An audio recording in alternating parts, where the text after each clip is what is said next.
એક રાજા હતો. એ રાજાના 3 સલાહકાર હતા.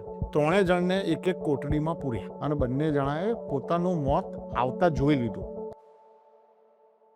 એક બહુ સરસ શોર્ટ સ્ટોરી, ઝેન સ્ટોરી છે. એક રાજા હતો. એ રાજાના 3 સરસ સલાહકાર હતા. હવે એમાંથી એક જ સલાહકારને એણે મેઇન વજીર તરીકે મૂકવાનો હતો. એટલે રાજા છે ને એ થોડો કડક હતો ને એણે એક અઘરી ચેલેન્જ આપી.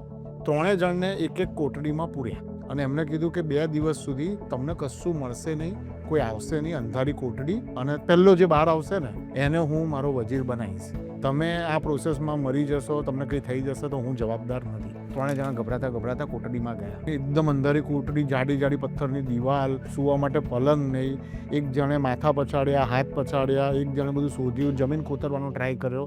કંટાળીને બંને જણા બેસી ગયા અને બંને જણાએ પોતાનું મોત આવતા જોઈ લીધું. પણ 3-4 કલાક પછી એ લોકોને બહાર કાઢવામાં આવે છે ને એમને કહેવામાં આવે છે કે ત્રીજો જે માણસ હતો ને એ જીતી ગયો છે અને એટલે રાજાએ તમને ત્રણેયને બોલાયા છે.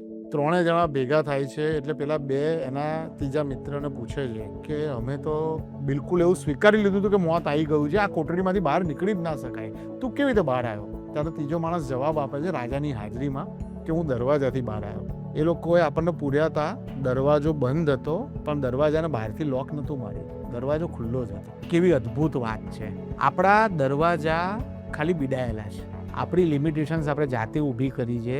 દરવાજો અંદરથી ખોલવાનો છે અને બહાર આખી દુનિયા પડી છે.